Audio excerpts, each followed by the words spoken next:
Good morning and welcome to Dollars and Cents with Freedman Financial on North Shore 1049. My name is Marc Freedman. I'm President and CEO of Freedman Financial, located in Peabody, Massachusetts, just above Alto Forno Restaurant on 41 Cross Street, and just across the street from the North Shore Mall, where the new entrance from 114 has just opened this past week. They put up a big giant Christmas tree over there. The entrance is there. There's no real stores on some sides of it, a lot of construction, but the parking lot is a lot more manageable now. Lots more places where you can park, many ways in which you can get into the mall. So thank you, Mark Whiting, for finally cleaning all of that up.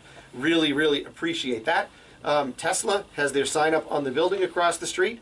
Lifetime Fitness is moving right along, I should say. Amigos, the Mexican restaurant over at the mall, they're open. Hop and Grind is open. Lots of things going on over there. So it's quite busy, and I get the bird's eye view from my treetop studios on the second floor of 41 Cross Street, right above Alto Forno Restaurant.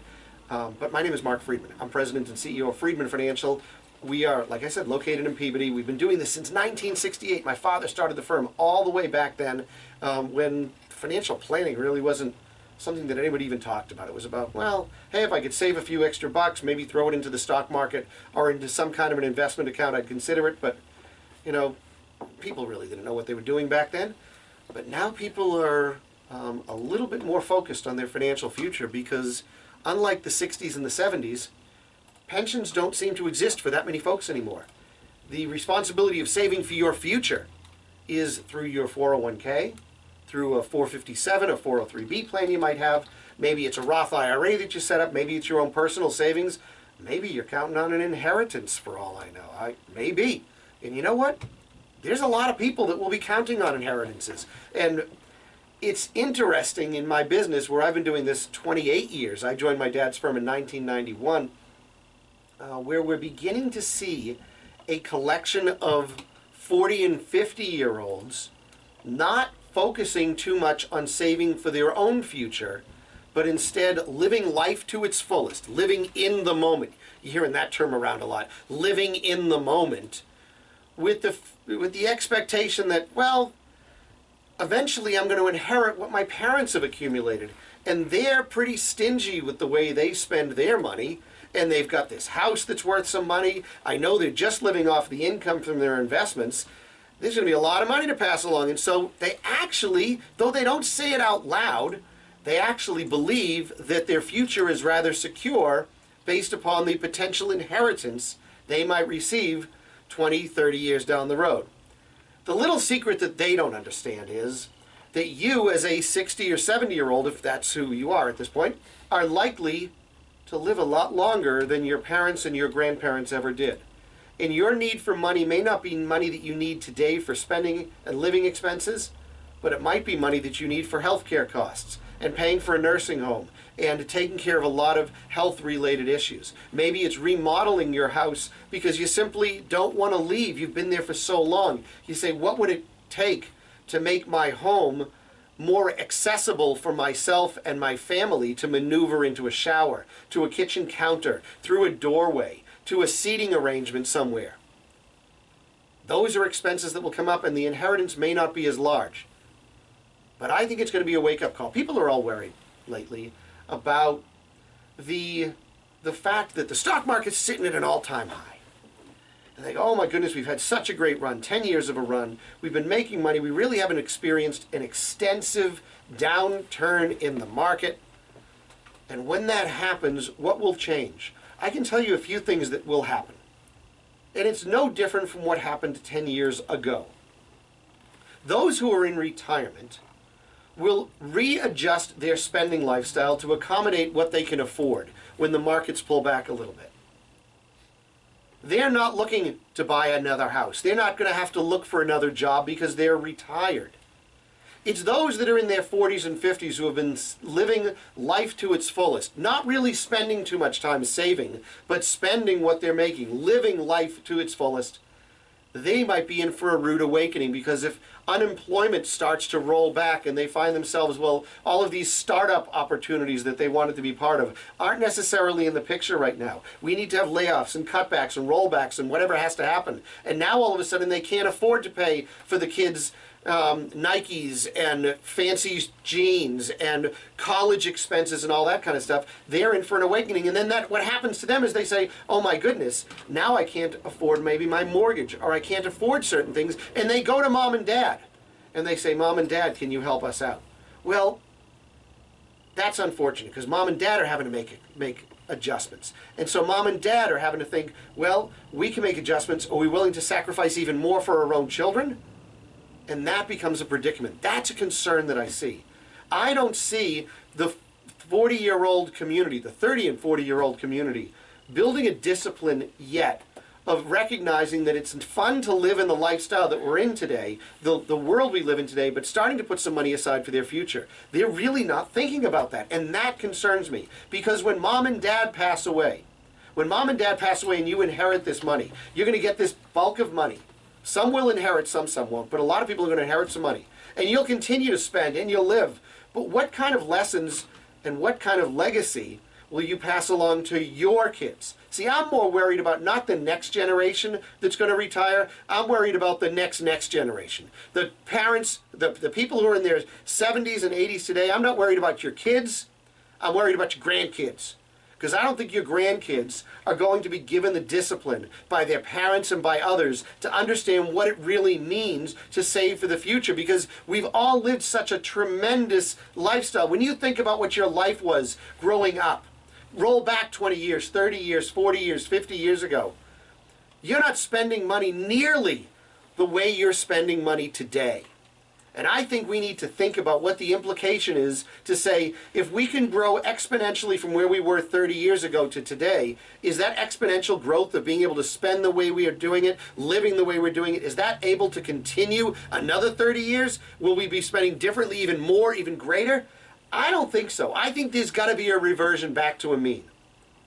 That's what happens. We learn from our mistakes. And I think many of us are making the mistake of living too expensively right now because we want to continue to live to keep up with the Joneses. That's dangerous. I think it's fascinating that when you ask somebody who's 20 or 30 years old, what does a car cost? They will tell you what the lease payment is on a typical car. They have no idea what a car costs.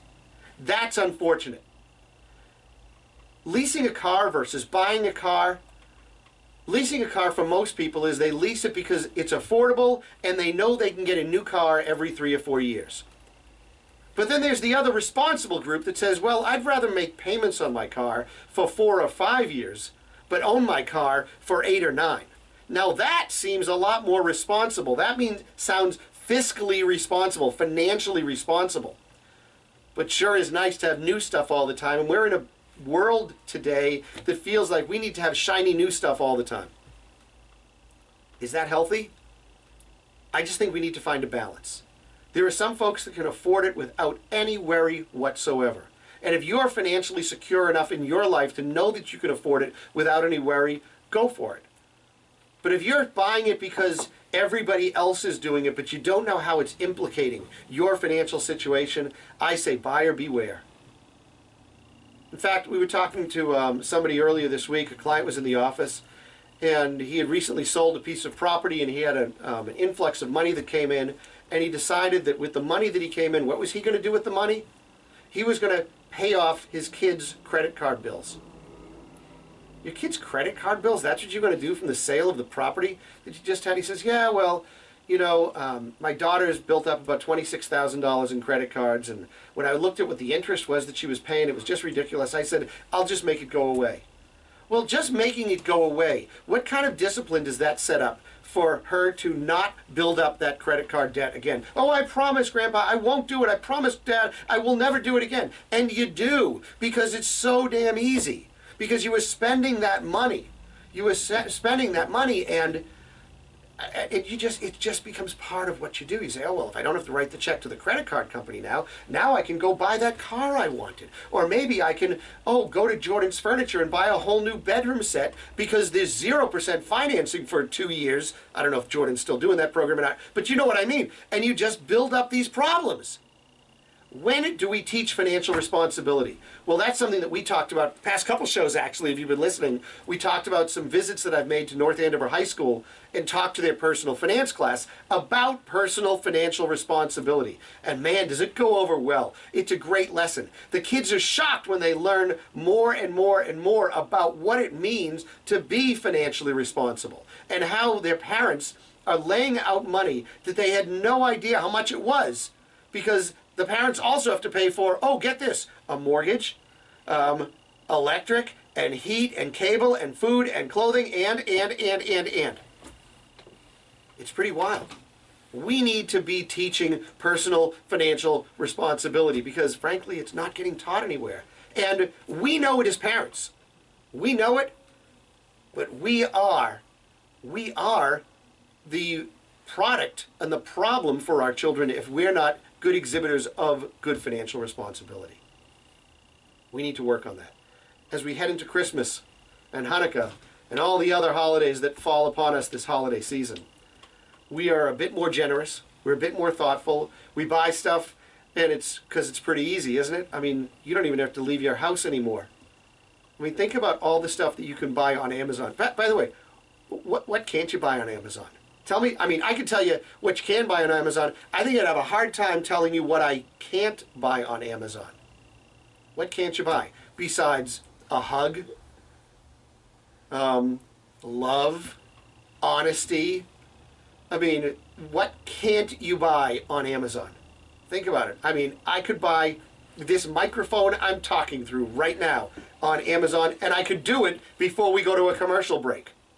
And speaking of that, we do have to take a break because I've just been rambling for this first segment. But I just want to remind you, Freedman Financial provides independent financial planning and investment management services to individuals and families who live on the North Shore, the Merrimack Valley, and the southern New Hampshire area.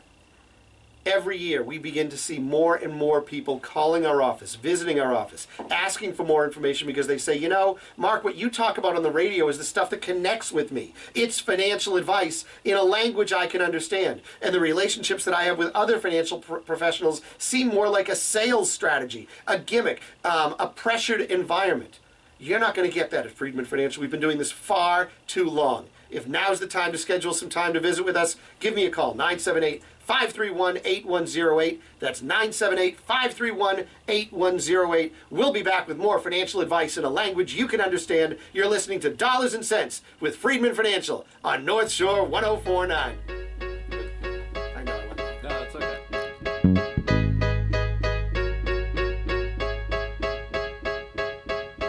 I need a dollar, dollar, dollar, that's what I need. Hey, hey. Well, I need a dollar, dollar, dollar, that's what I need. Hey, hey. Said I need a dollar, dollar, dollar, that's what I need. And if I share with